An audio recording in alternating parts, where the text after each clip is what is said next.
Hi guys, nice to see you all.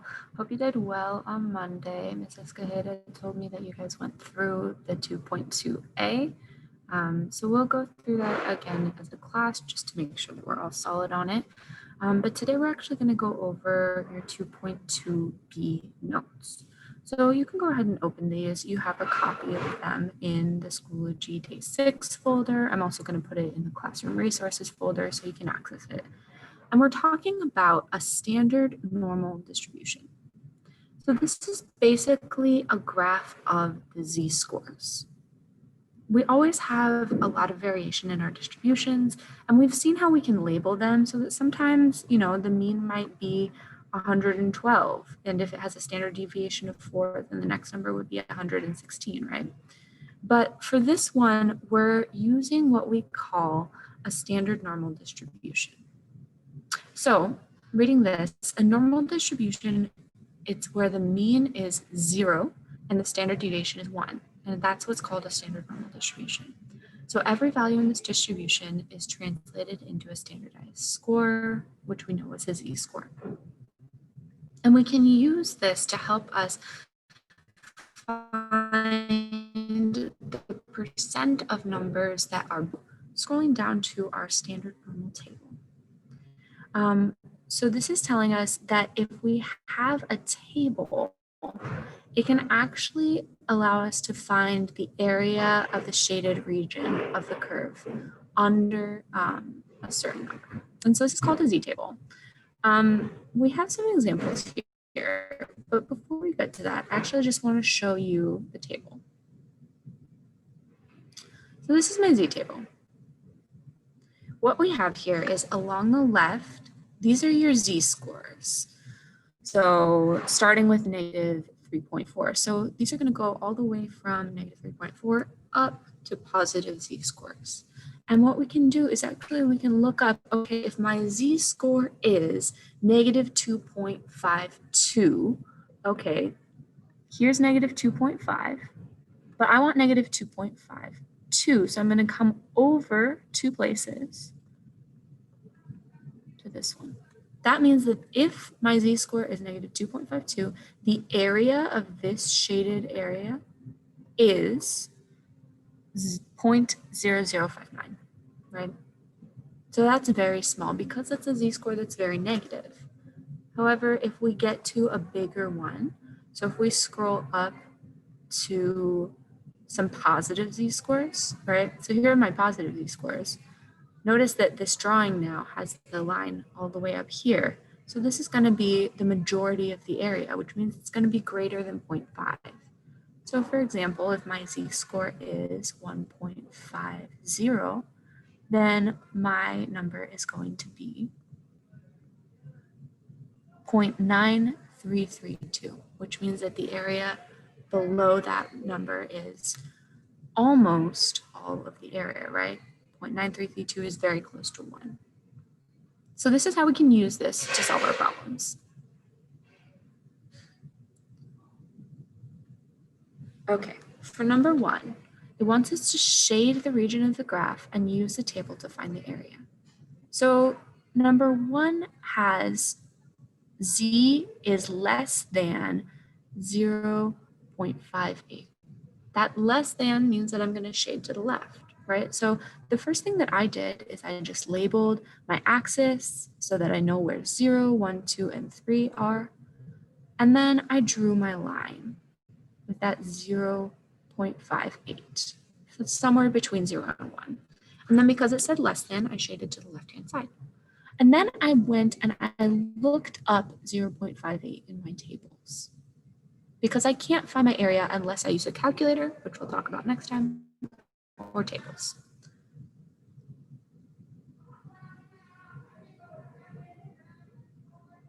So here's 0.5, and we are going to go all the way over from 0.5 to 0.58, which is going to give me this number, 0.7190. So that's my answer for that one.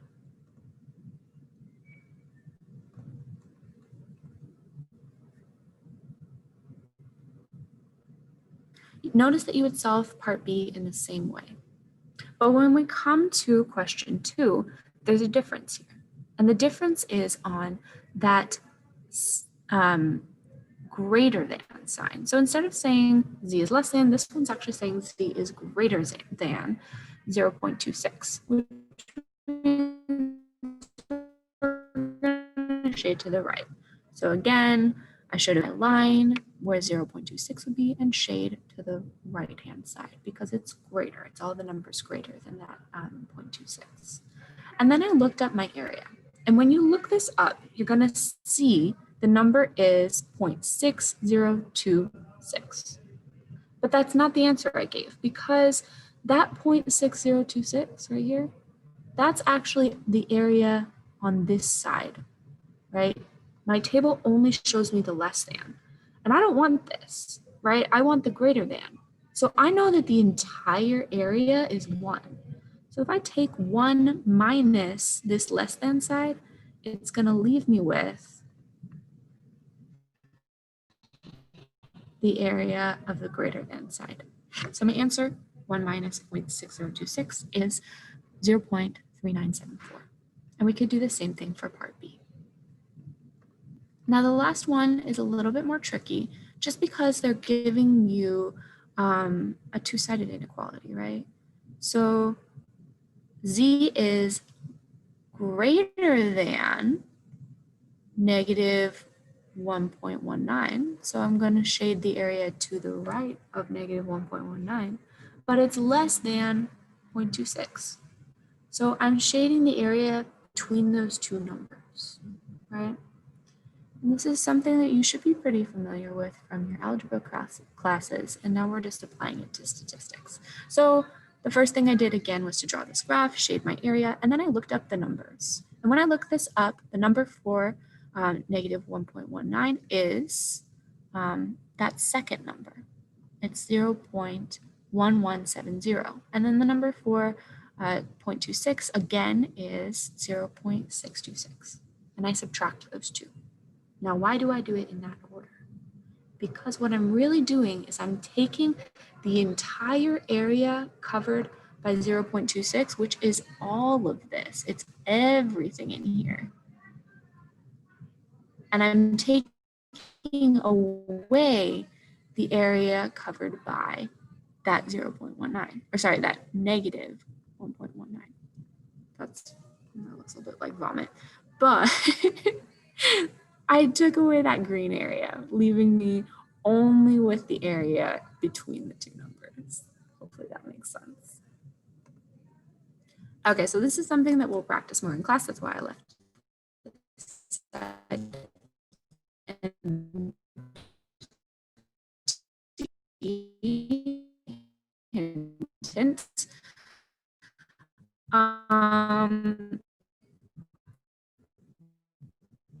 This is another way that we can do this. So they're actually asking, using the table find the z-square, and they said, okay, so they're asking us, what's the area? Sorry, they're telling us the area, right? So they said the area is 0.20. We're looking for 20%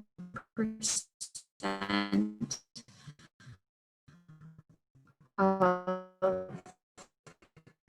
the area below that.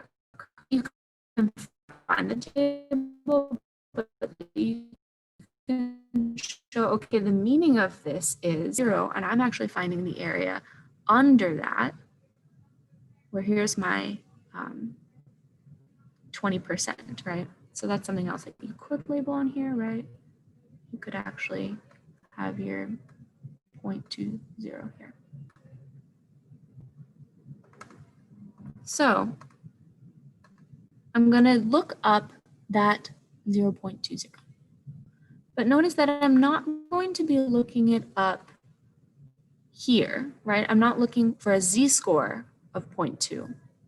I'm actually looking here in this box. I'm looking for a 0.2 area. So I'm actually coming to this negatives, and I see that along the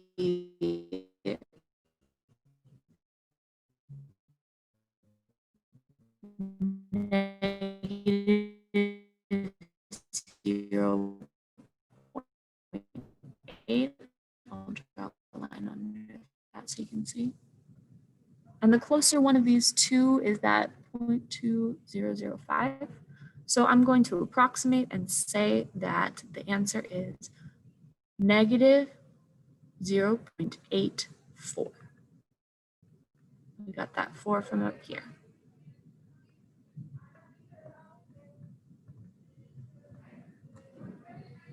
So coming up here, that is my negative 0.84. That is my answer, and I can label my graph as well. And you would do a very similar thing for part B. Okay, scrolling down. This is the last part of these notes for today. We're taking what we've learned and we're applying it to a word problem. So remember that when you're reading a word problem, you want to read through it to see what it's about. So in 2008 Wimbledon tennis tournament, Rafael Nadal averaged 115 miles per hour on his first serves. Assume that the distribution of his first serve speeds is normal and a mean of 115 and a standard deviation of 6 miles per hour. About what proportion of his first serves would you expect to exceed 120 miles per hour? Okay, so we know this problem is about Rafael Nadal's serve speed, so we're going to be graphing the speed of his serves, right? And then we actually have laid out here, so we're stating what the problem is, right? And the problem is finding what proportion of his serves would you expect to exceed 120 miles per hour. So the first thing that we're going to do is we're going to graph, right? 115 miles per hour, pulling out the important 115 and standard deviation of 6. So we can use this to make my graph. If the mean's 115, well, we see that right here. I drew this. And then if I want to find all these other numbers, I'm going to use the standard deviation. 115 plus 6, that gives me 121, plus 6 again, plus 6 again, and to the other side, 115 minus 6 is 109, minus 6 again, minus 6 again. So we always label in this way. Then I drew my approximation. So I know I want to find the percentage of serves that exceed 120 miles per hour. So I drew my line here about at 120. Right? And then I'm looking for serves that exceed.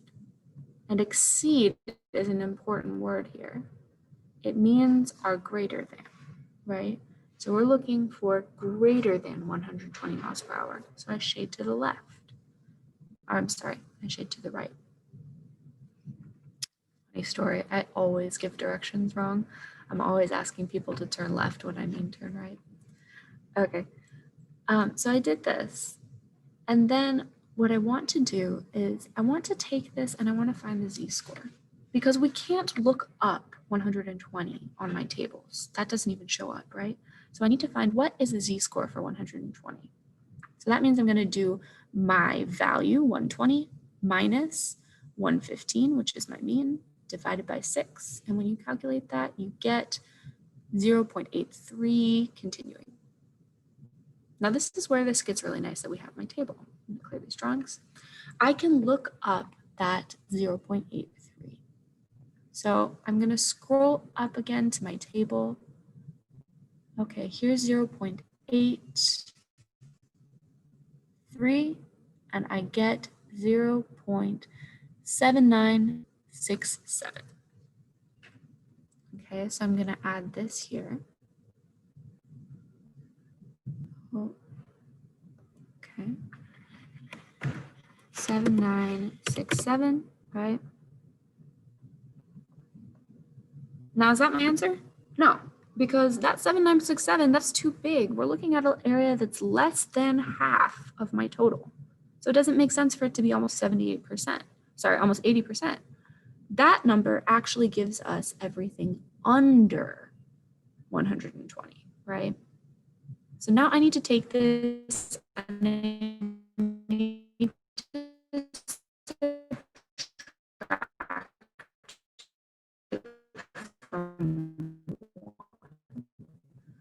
so I'm going to minus 7. If I remember correctly, you're going to get something like this. You can check my math. So I just subtracted those. Now this is my final answer because this is the area under this graph. But the last thing that we want to do is we want to make meaning of this, right? The question asked you, what are the percentage of his serves that exceed 120 miles per hour? So we're going to conclude and we're going to say about, and we'll insert a little text here.